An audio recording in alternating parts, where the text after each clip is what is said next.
ಉಡಾಯಿಸೋ ಖಾರ ಬಣ್ಣ ರುಚಿಯನ್ನು ನೀಡುತ್ತದೆ. ಮೆಣಸಿನ ಪುಡಿ ಚಿಂದಿ ಉಡಾಯಿಸೋ ಖಾರ ಬಣ್ಣ ರುಚಿ. ಜಾತಿ ಜನಗಣತಿ ವರದಿಗೆ ಕಾಂಗ್ರೆಸ್ನಲ್ಲೇ ಅಪಸ್ವರ. ಕಾಂಗ್ರೆಸ್ನಲ್ಲೇ ಅಹಿಂದ ವರ್ಸಸ್ ಒಕ್ಕಲಿಗ ಶಾಸಕರ ಸಭೆ. ಜಾತಿ ಗಣತಿ ವರದಿ ಜಾರಿಗೆ ಕಾಂಗ್ರೆಸ್ನಲ್ಲೇ ಪರ ವಿರೋಧ. ಇವತ್ತು ಒಕ್ಕಲಿಗ ಶಾಸಕರ ಸಭೆ ಕರೆದಿದ್ದಾರೆ ಡಿಸಿಎಂ ಡಿಕೆ ಶಿವಕುಮಾರ್.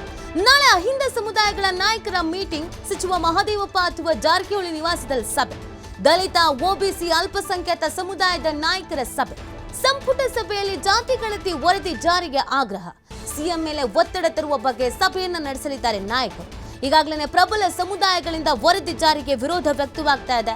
ಸಂಪುಟ ಸಭೆಯಲ್ಲಿ ವರದಿಯನ್ನು ವಿರೋಧಿಸುವ ಸಾಧ್ಯತೆ ಹಿನ್ನೆಲೆ ಎಲ್ಲರೂ ಒಟ್ಟಾಗಿ ವರದಿ ಜಾರಿಗೆ ಆಗ್ರಹಿಸಬೇಕು ಅಂತ ಚರ್ಚೆಗಳು ನಡೀತಾ ಇದೆ.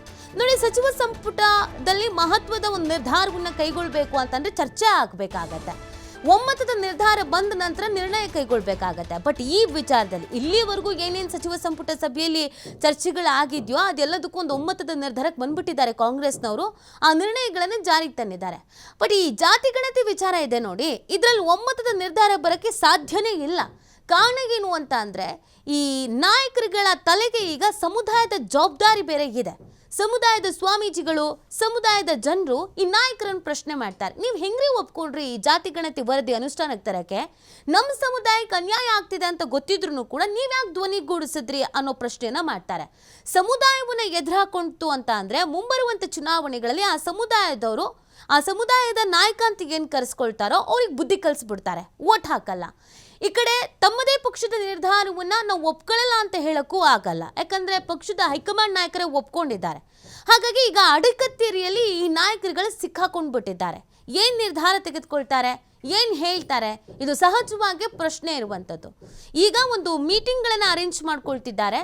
ಆ ಸಮುದಾಯಕ್ಕೆ ತಕ್ಕಂತೆ ಯಾರೆಲ್ಲ ಶಾಸಕರುಗಳು, ಯಾರೆಲ್ಲ ಸಚಿವರುಗಳಿದ್ದಾರೆ ಅವ್ರನ್ನೆಲ್ಲ ಒಗ್ಗೂಡಿಸ್ಕೊಂಡು ಮೀಟಿಂಗ್ ಮಾಡೋದು. ಒಂದ್ ಕಡೆಯಲ್ಲಿ ಒಕ್ಕಲಿಗ ಸಮುದಾಯದ ನಾಯಕರುಗಳು ಇವತ್ತು ಮೀಟಿಂಗ್ ನಡೆಸ್ತಾರೆ ಡಿಕೆ ಶಿವಕುಮಾರ್ ಅವರ ನೇತೃತ್ವದಲ್ಲಿ. ಇನ್ನೊಂದು ಕಡೆಯಲ್ಲಿ ಅಹಿಂದ ಸಮುದಾಯದ ನಾಯಕರುಗಳ ಮೀಟಿಂಗು ಇದೆ. ಲಿಂಗಾಯತ ಸಮುದಾಯದವರು ಏನ್ ನಿರ್ಧಾರ ಕೈಗೊಳ್ತಾರೆ ಅನ್ನೋದು ಕೂಡ ಇಂಪಾರ್ಟೆಂಟ್ ಆಗಿದೆ. ಒಂದು ಸಮುದಾಯದ ನಾಯಕರುಗಳು, ಅದು ಅಹಿಂದ ಸಮುದಾಯದ ನಾಯಕರುಗಳು ಈ ಜಾತಿ ಜನಗಣತಿ ವರದಿಯನ್ನು ಅನುಷ್ಠಾನಕ್ಕೆ ತರಲೇಬೇಕು ಅಂತ ಪಟ್ಟು ಹಿಡಿದು ಕೂತಿರೋದು.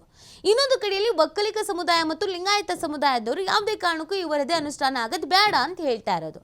ಅಕಸ್ಮಾತ್ ಅನುಷ್ಠಾನ ಆದರೆ ಈ ಸಮುದಾಯದವರಿಗೆ ಸಮಸ್ಯೆ ಆಗತ್ತೆ ಅನ್ನೋದೊಂದು ಈ ವರದಿಯಲ್ಲಿ ಇದೆ ಅಂತ ಹೇಳ್ತಾ ಇರೋದ್ರಿಂದ, ಹಾಗಾಗಿ ಏನು ನಿರ್ಧಾರ, ಏನು ನಿರ್ಣಯವನ್ನು ಕೈಗೊಳ್ತಾರೆ ಅನ್ನೋದು ಬಹಳ ಮುಖ್ಯ ಆಗತ್ತೆ ಇಲ್ಲಿ.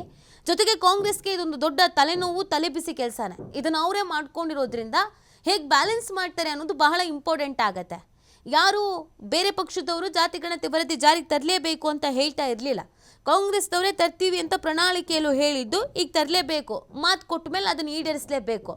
ಮುಂಚಿತವಾಗಿ ಕಾಂಗ್ರೆಸ್ನಲ್ಲಿ ಅಸಮಾಧಾನ ಇತ್ತು, ಈ ವಿಚಾರ ಟಚ್ ಮಾಡೋದು ಬೇಡ ಅಂತ. ಆಲ್ರೆಡಿ ಟಚ್ಚು ಮಾಡಾಗಿದೆ, ಕಲ್ಲು ಹೊಡೆದಾಗಿದೆ. ಈಗ ಏನೇನಾಗುತ್ತೆ ಅದನ್ನು ಅನುಸರಿಸ್ಕೊಂಡು ಅನುಭವಿಸ್ಕೊಂಡು ಹೋಗಲೇಬೇಕಾದಂಥ ಪರಿಸ್ಥಿತಿಯಲ್ಲಿ ಕಾಂಗ್ರೆಸ್ನ ನಾಯಕರು ಇದ್ದಾರೆ. ಹಾಗಾಗಿ ಈ ಪ್ರಬಲ ಸಮುದಾಯದ ನಾಯಕರುಗಳಿದ್ದಾರಲ್ಲ, ಅದೇ ಒಕ್ಕಲಿಗ ಸಮುದಾಯ ಮತ್ತು ಲಿಂಗಾಯತ ಸಮುದಾಯ, ಆ ನಾಯಕರುಗಳ ನಡೆ ಮತ್ತು ನುಡಿ ಈ ಎರಡೂ ಸಹಜವಾಗಿ ಪ್ರಶ್ನೆಗಳಿಗೆ ಕಾರಣ ಆಗ್ತಿರೋದು, ಕುತೂಹಲಕ್ಕೆ ಕಾರಣವಾಗ್ತಾ ಇರೋದು. ಈಗ ಸಂಬಂಧಪಟ್ಟಂತೆ ಸಮುದಾಯದ ಮುಖಂಡರುಗಳನ್ನು ಭೇಟಿ ಆಗಬೇಕು, ಸಮುದಾಯಗಳ ಸಂಘ ಸಂಸ್ಥೆಗಳನ್ನು ಭೇಟಿ ಆಗಬೇಕು, ಸಮುದಾಯದ ಸ್ವಾಮೀಜಿಗಳನ್ನು ಭೇಟಿ ಆಗಬೇಕು. ನಾವೇನು ಮಾಡಬೇಕು, ನಮ್ಮ ನಿರ್ಧಾರ ಹೀಗಿದೆ, ಇದ್ರ ಬಗ್ಗೆ ಚರ್ಚೆ ಆಗಬೇಕು.